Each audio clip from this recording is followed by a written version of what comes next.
मेहरानगढ़ किला भारत के प्राचीनतम किलों में से एक है और भारत के समृद्धिशाली अतीत का प्रतीक है। यह किला जोधपुर के सबसे बड़े किलों में से एक है। आज हम इसी मेहरानगढ़ किले के बारे में जानेंगे। मेहरानगढ़ किले का इतिहास। मेहरानगढ़ किला राजस्थान के जोधपुर में स्थित है और भारत के विशालतम किलों में से इसका समावेश है। इसका निर्माण 1460 में राव जोधा ने किया था। यह किला शहर से 410 फीट की ऊंचाई पर स्थित है और मोटी दीवारों से संलग्नित है। इसकी सीमा के अंदर बहुत सारे पैलेस हैं जो विशेषतः जटिल नक्काशी और महंगे आंगन के लिए जाने जाते हैं।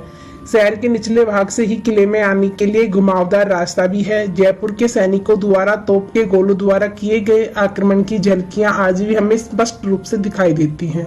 इस किले के बाईं तरफ कीरत सिंह सोडा की छतरी है, जो एक सैनिक था और जिसने मेहरानगढ़ किले की रक्षा करते हुए अपनी जान दी थी। इस किले में कुल 7 दरवाजे हैं, जिसमें जयपाल गेट का भी समावेश है, जिसे महाराजा जैन सिंह ने जयपुर और बीकानेर की सीमा पर मिली जीत के बाद बनाया था। फतेहपाल गेट का निर्माण महाराजा अजीत सिंह ने मुगलों की हार की याद में बनाया था। किले पर पाए जाने वाले हथेली के निशान आज भी हमें आकर्षित करते हैं। मेहरानगढ़ किले का म्यूजियम राजस्थान के बेहतरीन और सबसे प्रसिद्ध म्यूजियम में से एक है। किले के म्यूजियम के एक विभाग में पुराने शाही पालकियों को रखा गया है, जिनमें विस्तृत गुंबददार महाडोल पालकी का भी समावेश है, जिन्हें 1730 में गुजरात की गवर्नर से युद्ध में जीता गया था। यह म्यूजियम हमें राठौड़ की सेना, पोशाक, चित्रों और डेकोरेटेड कैमरों की विरासत को भी दर्शाता है। राठौड़ वंश के मुख्य राव जोधा को भारत में जोधपुर के निर्माण का श्रेय दिया जाता है। 1459 में उन्होंने जोधपुर की खोज की थी। रणमल के 24 पुत्रों में से वे एक थे और 15वें राठौड़ शासक बने। सिंहासन के विलय के 1 साल बाद जोधा ने अपनी राजधानी को जोधपुर की सुरक्षित जगह पर स्थापित करने का निर्णय लिया, क्योंकि उनके अनुसार हजारों साल पुराना मंडोर किला उनके लिए ज्यादा सुरक्षित नहीं था। भरोसेमंद सहायक राव नारा के साथ मेवाड़ सेना को मंडोर में ही दबा दिया गया। इसी के साथ राव जोधा ने राव नारा को दीवान का शीर्षक भी दिया। राव नारा की सहायता से 1 मई 1459 को किले के आधार की नींव जोधा द्वारा मंडोर के दक्षिण से 9 किलोमीटर दूर चट्टानी पहाड़ी पर रखी गई। पहाड़ी को भौरचिरिया पक्षियों के पहाड़ के नाम से जाना जाता था। लीजेंडे के अनुसार किले ले निर्माण के लिए उन्होंने पहाड़ियों में मानव निवासियों की जगह को विस्थापित कर दिया था। चिरियानाथ जी नाम के सन्यासी को पक्षियों का भगवान भी कहा जाता था। बाद में चिरियानाथ जी को जब पहाड़ों से चले जाने के लिए जबरदस्ती की गई, तब उन्होंने राव जोधा को श्राप देते हुए कहा, जोधा, हो सकता है कभी तुम्हारे गढ़ में पानी की कमी महसूस होगी।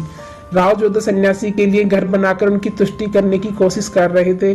साथ ही सन्यासी के समाधान के लिए उन्होंने किले में गुफा के पास मंदिर भी बनवाए, जिसका उपयोग सन्यासी ध्यान लगाने के लिए करते थे। लेकिन फिर भी उनके श्राप का असर आज भी हमें उस क्षेत्र में दिखाई देता है। हर 3-4 साल में कभी ना कभी वहाँ पानी की जरूरत होती है। मेहरानगढ़ किला राजस्थानी भाषा उच्चार के अनुसार मिहिरगढ़ बदलकर ही बाद में मेहरानगढ़ बन गया।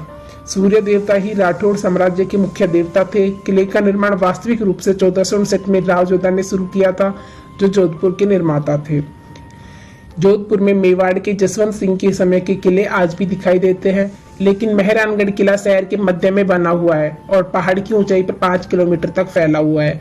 इसकी दीवारें 36 मीटर ऊंची और 21 मीटर चौड़ी हैं, जो राजस्थान के ऐतिहासिक पैलेस और सुंदर किले की रक्षा किए हुए हैं। इस किले में कुल 7 दरवाजे हैं।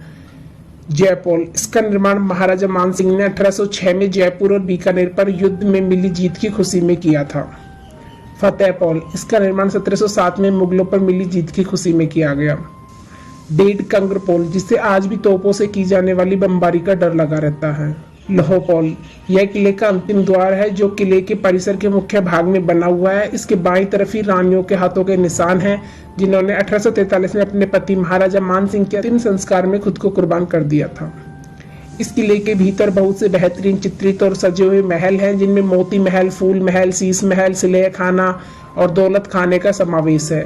साथ ही किले के म्यूजियम में पालकियों, पोशाकों, संगीत वाद्य, शाही पालना और फर्नीचर का जमा किया हुआ है। किले की दीवारों पर तोपें भी रखी गई हैं, जिससे इसकी सुंदरता को 4 चांद लग जाते हैं। किले और शहर का नीला रंग। ऐसा माना जाता है कि नीला रंग गर्मी और मच्छरों को दूर भगाता है और यही कारण है कि किले के कई हिस्सों को नीले रंग से रंगा गया है। पर्यटक किले से शहर को देख सकते हैं, जो आज भी दिखता है, जो नीला भी दिखता है। पहले जोधपुर को ब्रह्मापुरी के नाम से जाना जाता था और केवल ब्राह्मण ही शहर में रह सकते थे और अपने घरों को नीले रंगों से रंगते थे। मेहरानगढ़ किला आज आज मेहरानगढ़ किले की यात्रा जोधपुर में सबसे आश्चर्यजनक चीजों में से एक है। शानदार महलों और विशाल प्रांगणों के अलावा किले में एक भव्य संग्रहालय है और एक आंतरिक संग्रहालय की दुकान भी है। किले के भीतर लगभग हर दिन लोक नृत्य और सांस्कृतिक प्रदर्शन होते हैं।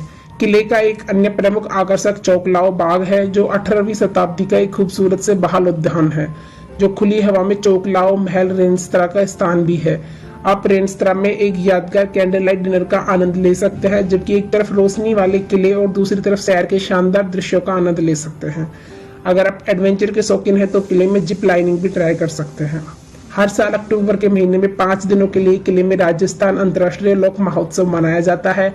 यह किला फरवरी में आयोजित होने वाले विश्व सूफी आत्मा महोत्सव के आयोजन स्थलों में से एक है। किले में गणगौर और दशहरा जैसे पारंपरिक त्योहार भी बहुत धूमधाम से और भव्यता के साथ मनाए जाते हैं। वर्तमान में महाराजा गद सिंह द्वितीय वर्तमान राठौड़ वंश प्रमुख मेहरानगढ़ के संरक्षक हैं। Rao Jodha desert rock park, जो किले के निकट स्थित है, मेहरानगढ़ आने वाले यात्रियों के लिए एक और प्रमुख आकर्षण है। क्या हम मेहरानगढ़ किले के अंदर जा सकते हैं?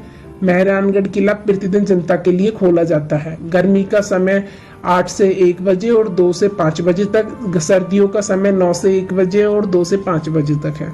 तो दोस्तों, यह थी मेहरानगढ़ किले के बारे में जानकारी। तो आपको वीडियो कैसी लगी हमें कमेंट करके बताएं।